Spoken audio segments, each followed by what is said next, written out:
Okay, so welcome everyone. This is Melissa, and I wanted to start with a quick recap. I know that some of you already know my story, um, but for those that will be listening later, they may not. So I just really wanted to do a quick recap on that. And then I feel like the Lord gave me something specific to talk about today. And so I will talk about that. So, for those of you who do not know, I have been standing for almost 7 years, and I have been sober that exact amount of time. The same day that the Lord delivered me from alcoholism, uh, the very next day is when I found out that my husband was, in fact, having an affair. And I knew that I wanted to stand for my marriage. Initially, I thought the problem was just that I was an alcoholic, and that if I would commit to being sober, that would fix everything. What I probably did not realize, what I definitely did not realize then, is that there was a lot of hurt. There were a lot of things that happened through my alcoholism. And I am going to try to focus in that direction because I don't want to make assumptions about um, where my husband is or was. I hope someday he'll be able to speak for himself.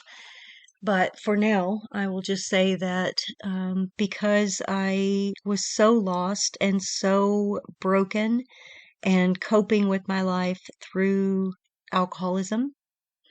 I did not initially, on becoming sober and being delivered, I did not initially realize the impact that my alcoholism and the behavior that came along with that had on not only my husband and our marriage, but my family. Um, it was vast. And as you guys are walking through that now, and trying to stand for your marriage, and also having the added component of a spouse who is struggling in some way with some kind of addiction, whether that be alcoholism or drug abuse or gambling or pornography or um, even just general reluctance. These are all, and we've talked about this before, but these are all symptoms of broken relationship with the Lord, unhealed trauma that is manifesting in a way that wants to cope and try to numb. And that comes along with some pretty hurtful behaviors and words and choices and lack of trustworthiness and all of those things. So I am very thankful that God has delivered me from alcoholism. If you do not know, I will recount that a little and just say that I knew, even in the depths of my addiction, that something was not right with the relationship that my husband had with my best friend. And when I would bring that up, I was basically told that I was crazy. And I dismissed all of that because truthfully, I didn't want to know. Um, it was much easier to just drink and forget it. And that wasn't a main focal point. The main focal point of discussion toward the end of that season of alcoholism for me was focused on my drinking, my choices, how I was affecting our family. And not to say that that wasn't an appropriate conversation to have, because it certainly was. Um, but there was no discussion about uh, what was going on with him.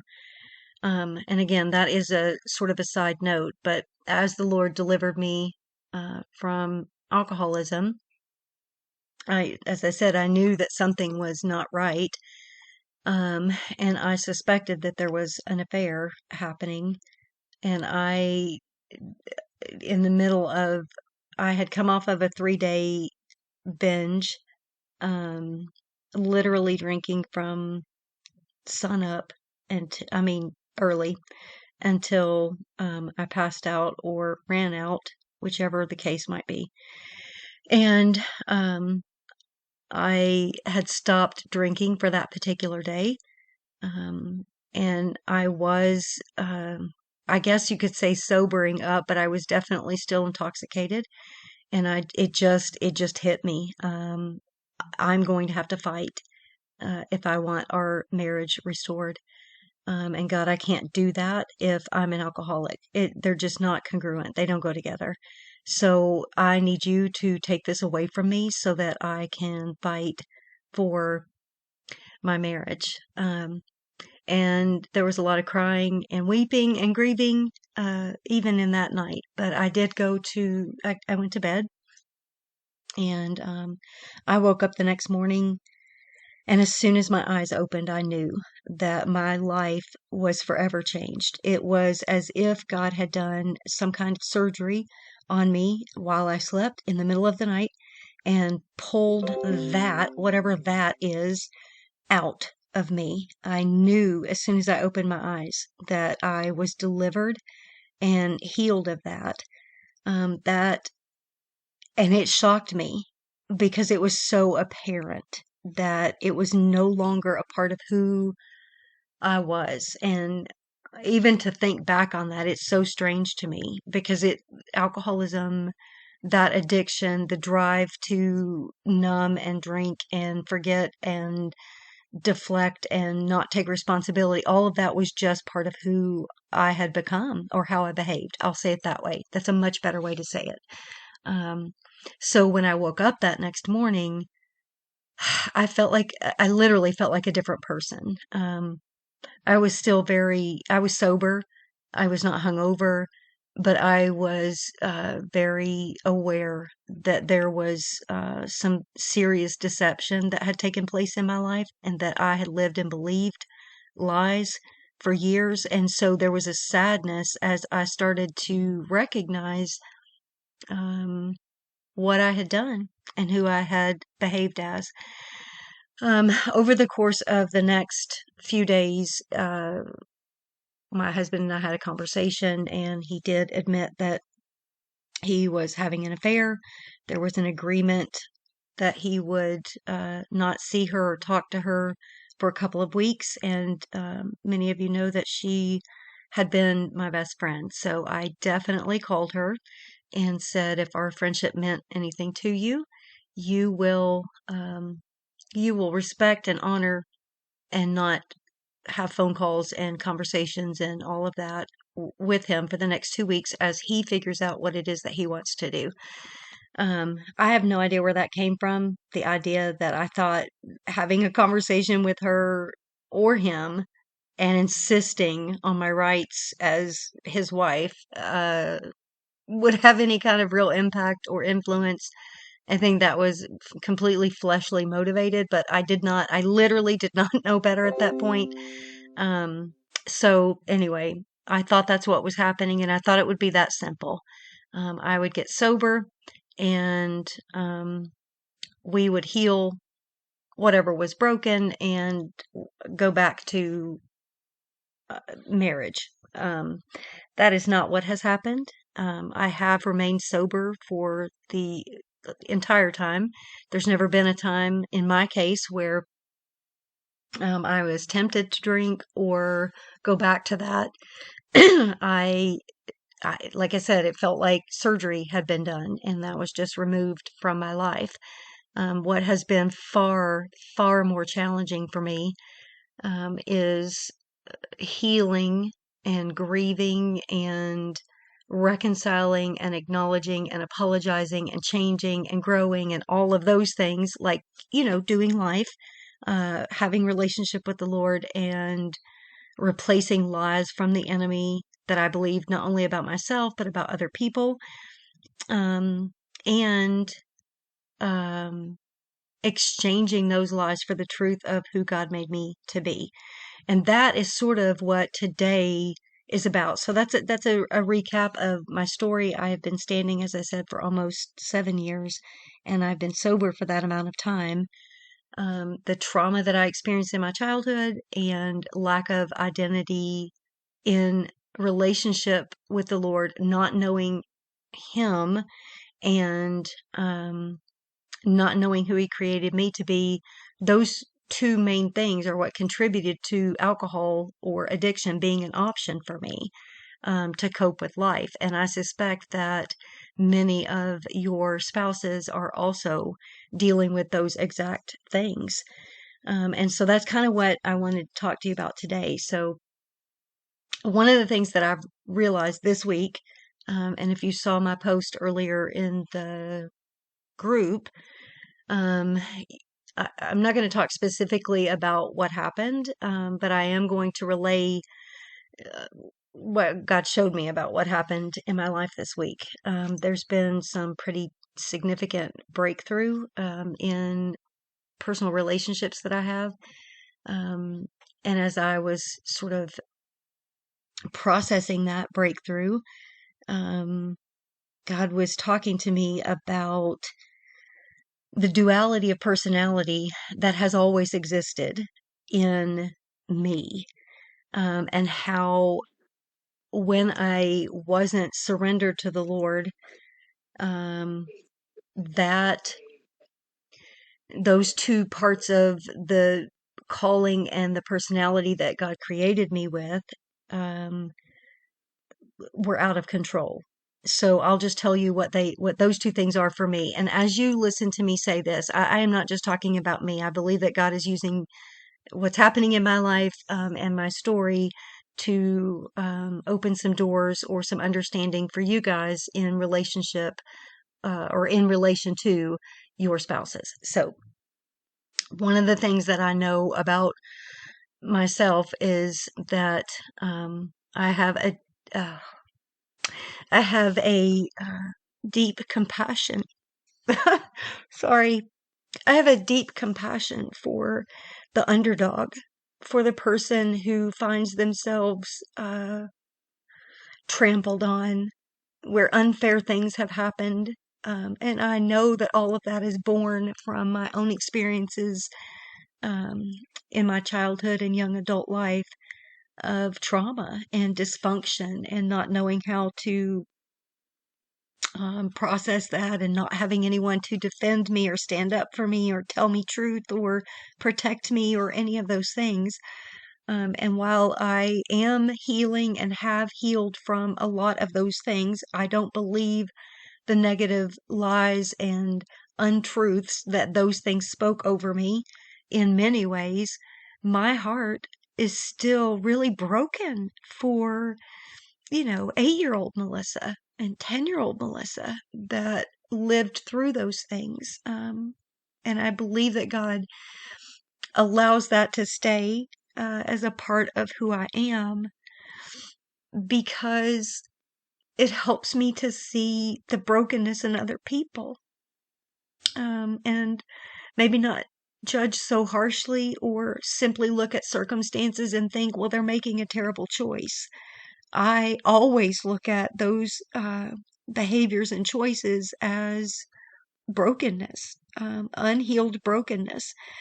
And if those things were healed, if they could receive healing from the Lord and replace the lies that they believe about themselves that cause those choices to be choices they make, they wouldn't walk in those things the way that they do. And the reason I know that is true is because I don't walk in those things anymore. And I'm not talking about being a perfect person. I am talking about um, the attitudes that are like, I'm going to get you before you get me. Um, I have to promote me because no one else is going to. Um, I need to be on the top of the stack because if I'm not, I'm on the bottom and somebody's going to get me. Um, that bravada that comes along with um, defending yourself is really born out of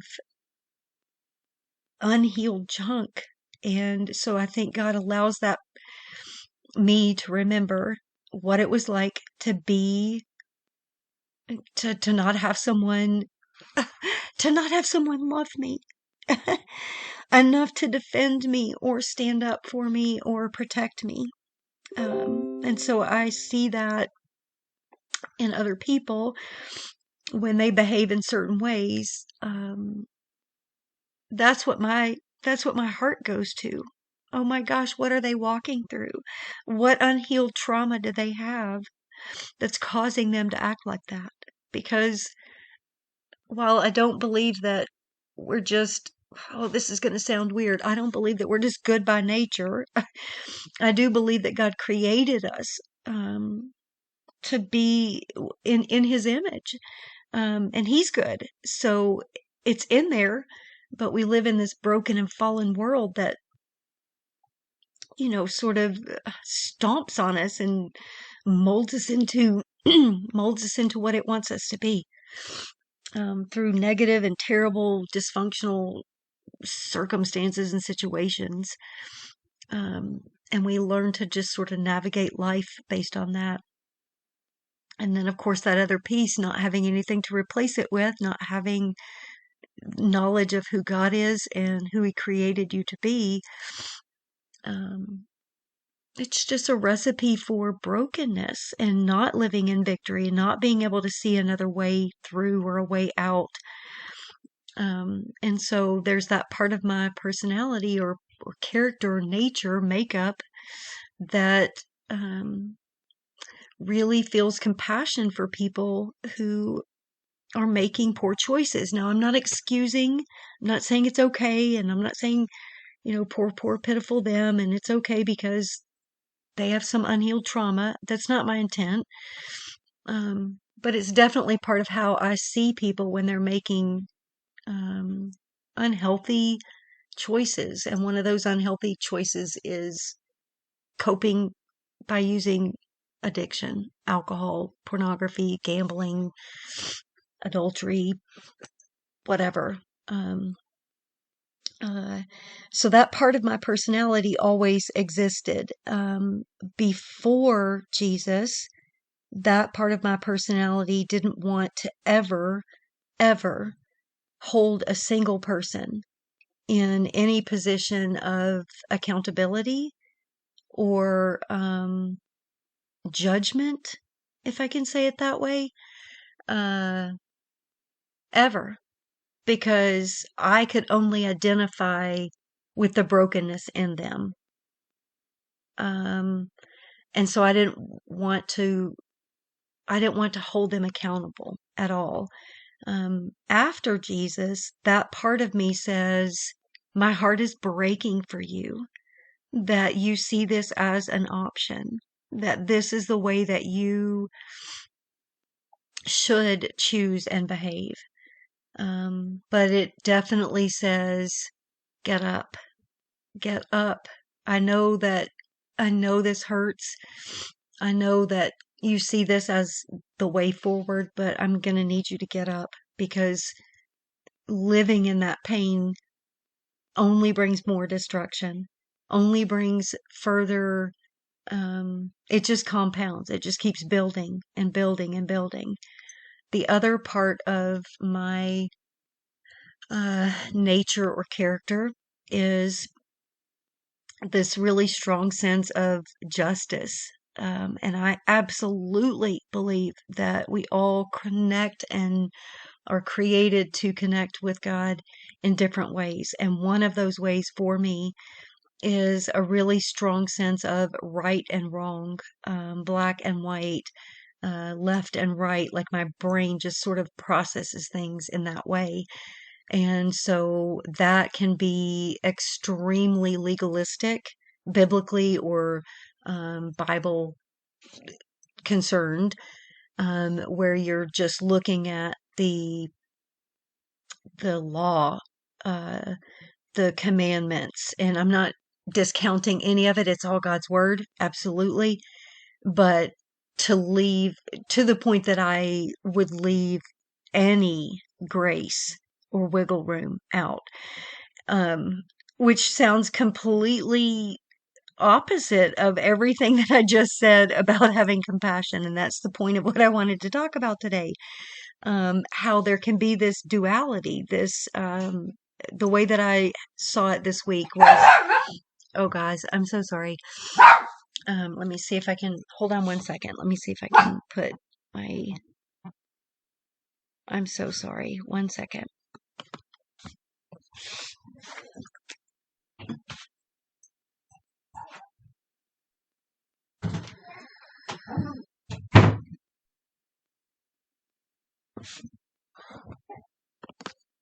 Okay, so sorry about that. I have puppies and they were not happy, so my apologies.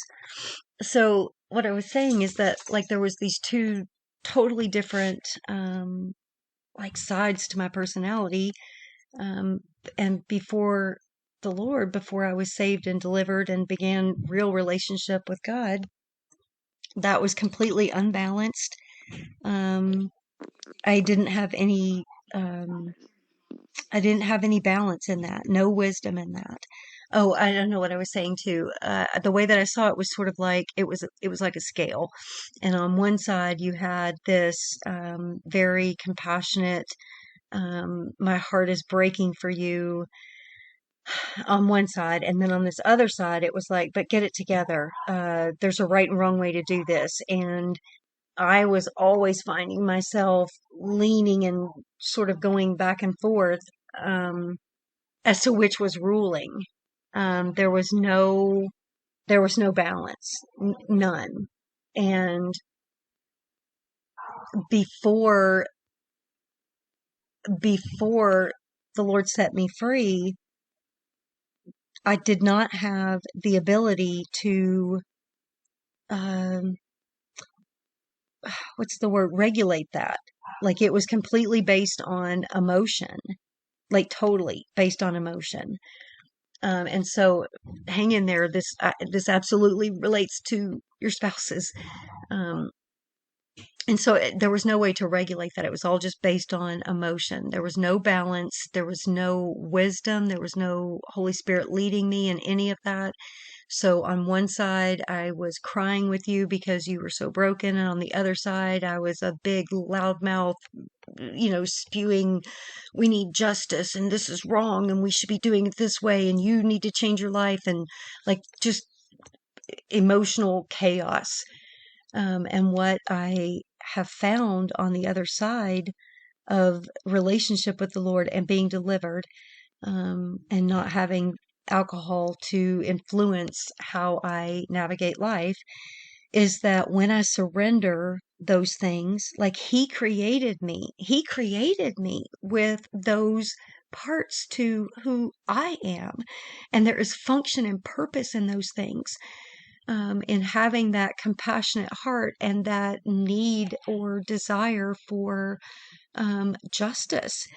And if it's surrendered to the Lord, then I can walk through relationship with people and hurt with and for them, but at the same time call them out of the dysfunction, not in a way that brings condemnation or judgment to them, but says, hey, you forgot this or you forgot that. Come on up. Come on up here. Remember this. Um, and so the way that God was showing that to me this week, where your spouses are concerned, is that you may recognize that there's some really strong tendencies that they have, and it might look a mess right now. So don't pay attention to the mess part of it, okay? If you are noticing that they have really strong tendencies toward not being accountable, or deflecting, or some of the other behaviors that come along with being regulated by addiction. What I want to say to you is this. Right now, those things are not regulated by the Holy Spirit. They are not complete garbage. They are not maybe walking in them in a way that is honoring to God and creates a whole bunch of mess and confusion and all of that as they navigate relationship with you and your family and maybe in their job and whatever. But I want you to pay attention to the things that God is highlighting to you through your time in prayer that make up the different parts of your spouse, and allow God to show you how, when those things are surrendered to Him, how He will use those to bring glory to His name.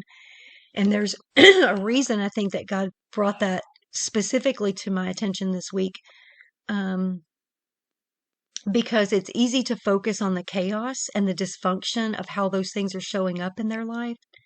But if you can switch over to say, God, you created my spouse to be blah, blah, blah, XYZ, the things that God has spoken to your heart through prayer, through His Word, through your own relationship with your spouse. If you can switch over to calling out when they walk in those things in a way that is God honoring, that whether they give acknowledgement to that or not, but when they're walking in those things in a way that is God honoring and acknowledges truth, and you're able to, I don't want to use the word compliment, but draw attention to in a positive way, not at all in a way that says, I wish you were like this all the time. Not at all like that, but in a way that says, wow, that is so wonderful that you such and such. Maybe they're a very generous person. Maybe they are a wise person who's able, excuse me, who's able to speak into other people's lives in a way that brings clarity for those people. Maybe that's people that they work with or employ or whatever. You know, or you should by now know who God made your husband or wife to be. And when you are focused on partnering with God to pray through and complement or bring out those things in them in a way that encourages them and uplifts them, I think you are going to start to notice that um, their addiction or their unsurrendered personality or parts um, aren't all that they are. And I'm sorry, I'm getting a little tripped up. It's not all that they are. Um, the For me, I only know how to really talk about it as it relates to me, and I hope that you can transfer this to how it relates to your spouse. When I lived in that and had that compassion that was unsurrendered to the Lord, and then had that really strong sense of justice, it just came out as a big, huge mess. But as I have now surrendered that to the Lord, I can walk alongside people and hear the brokenness and the heartache and the things that they have um, experienced. And my heart hurts for them, but it also calls them into truth through those situations. And I think you have the opportunity to do that with your spouse, because you have relationship with the Lord, because you hear from Him about your spouse. You have the opportunity to pay attention to those things that look messy or not surrendered to the Lord, and encourage the gifting, the calling, the who God made them to be, even in the middle of their mess, even in the middle of the mistakes that they're making and the ways that their lives are impacting you. So for me, this week was huge, huge breakthrough in personal relationships in my life. And that is what God showed me, was this particular person's heart and who God called this person to be, and how until this person is surrendered to the Lord and has breakthrough in their own relationship with Him, they will continue to struggle with those two parts of their personality that are unsurrendered at this point. And it's not that they never hear from God, they do, but they will have personal tests to pass. And that honestly is what the last 7 years almost of my life have been, fighting through and struggling. Because even though the alcohol is gone and I'm not navigating life with that as part of my coping or influence or whatever, that doesn't mean that I was instantly healed and fixed. There was a lot of unhealthy mindset and thinking and navigating life that I had learned along the way that had to be healed. And in this last 7 years, what God has taken me through is finding the balance in those two things that have always existed in me: compassion and justice, showing me the scale for those things, and teaching me how to walk in balance where those things are concerned as they are surrendered to Him. That's where you can effectively walk in who God called you to be, in the surrendering of how He made you.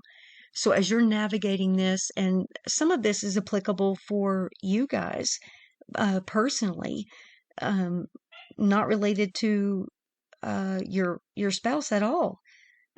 Just as you're navigating your own relationship with the Lord, recognizing that there are some really important things that you are passionate about, and um, how to navigate those things and surrender them to the Lord and allow Him to uh, teach you how to walk in relationship with Him and surrender those things to Him, so that there's glory for His name and that you're walking in kingdom purpose where those things are concerned. One of those things is your spouse, and recognizing that maybe they don't have the same revelation that you do, about who God is, about who they were created to be, and um, positioning yourself in a place that says, God, I see who you made my spouse to be. I see the characteristics, the nature that you created my spouse with. And as they are navigating their own life and struggling with this influence of addiction in their life, I do still see how you are speaking to their heart and moving in their life. So help them to recognize how to surrender to you so that they can fully walk in who you made them to be. And I know that we talked about this before, and it just bears repeating. It's so important that you recognize that the addiction is not who your spouse is. It is a symptom of brokenness in their life. It is a manifestation of brokenness in their life, and it doesn't define them. We've talked about before how, you know, it doesn't really matter how brokenness shows up or what name, let's say it that way. It doesn't matter what name brokenness shows up under. It's easy for us to label things and say, oh, well, my spouse has an addiction, or my spouse is walking in adultery, or, my spouse is just not surrendered to God, or whatever. None of that, none of the labels we put on it really make any difference. It's easier for us to try to control it or fix it or wrap our brains around it if we can put a label on it. But the truth is that they have broken relationship with the Lord, and that is either because they don't have a revelation of who He is fully. That's a huge part of it. Or they don't want to be surrendered to Him. They have false information about who He is. And the other part of that is that they don't really truly know who He created them to be.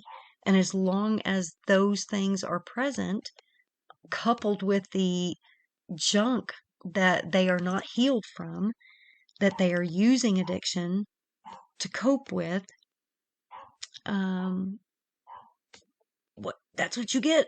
That is exactly what you get, is a messy, dysfunctional, broken choice life. But that does not define them. That is not who they are. It is not who God created them to be. I often think about, like, I don't know, like a toddler, a 3 or 4 year old walking around. That's how I would have described myself, even though I was 40 years old. I wanted what I wanted when I wanted it, right? I didn't care if I needed to behave poorly and throw a fit to get that. That's where my mind was. That's where my thinking was. Um, and now it's like I'm a teenager or a young adult or whatever, because I don't live in that anymore.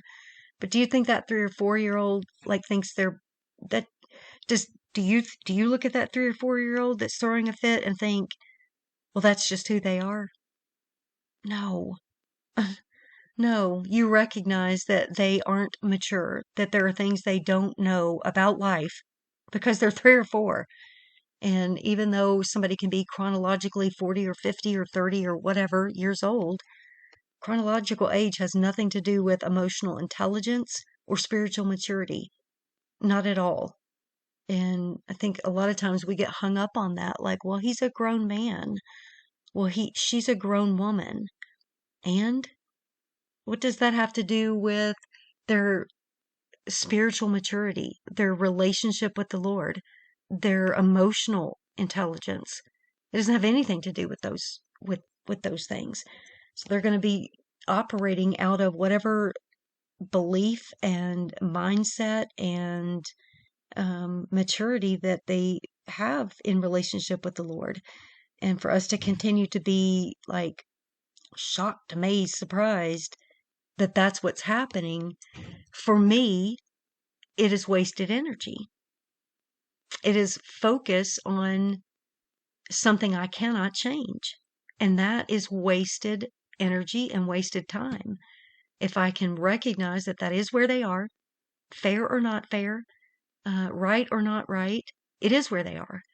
And get in the Word and pull out the truth about who God created them to be, about what He says about them, and begin to declare those things over them and align ourselves in partnership or agreement with the Word. Because listen, you're agreeing one way or the other. And this is not condemning to anybody. It's just the facts. We are either in partnership and agreement with God and His Word over our lives, our spouses' lives, our marriages, or we are not. And our good intentions or uh, good hearts that say, well, I want to believe better, that doesn't translate into believing better. It just does not. So you're going to have to get in the Word. You're going to have to pull out the truth, and allow God to change your heart and your mindset about where your spouse is, about what they are walking through, revealing the truth to you about who your spouse was created to be, so that you can continue to stand in partnership and agreement with the Lord about that. And I'm not saying that, the pain that you're walking through as their life is spilling over into yours, is not valid or painful. I am not saying that. Of course it is. But I'm going to ask you to step out of that place where it's simply about that, because that's not helping your spouse and it's not changing your circumstances at all. Not at all. It's just more agreement with the physical circumstances, and it's not changing or helping anything. The Word says that the joy of the Lord is our strength. If you do not have joy, that's a choice. And it's not about being happy. Happy and joy are two different things. So I'm going to need you to go find joy. I'm going to go need you to go get in the word and remember truth and stand in that place and choose to believe God's word and declare his word and live in that place over the circumstances. Those things are happening right now, but they are not who your spouse was created to be, and they don't define them. And if you find yourself aligning with the enemy in thinking, well, this is just who they are, this is just how they are. Sometimes we say it that way. Well, this is just how they are. No, it isn't. It's something that's manifesting in their life that doesn't represent the truth of who God made them to be. And in my own story, in my own life, I mean, I was drunk. I was intoxicated when I called out to God, and he removed that from me. I don't behave in the ways that I used to. I don't think the way that I used to. I don't have relationship with other people the way that I used to. Not because I changed as a human being, but because God revealed the truth about who I really was so that I could walk in that. And I'm asking you to recognize that about your spouses and declare that and walk in that place over them. So really that is what God laid on my heart for today. I do want to see if anyone has any questions, but I'm going to stop recording before I do that. So give me 1 second, please.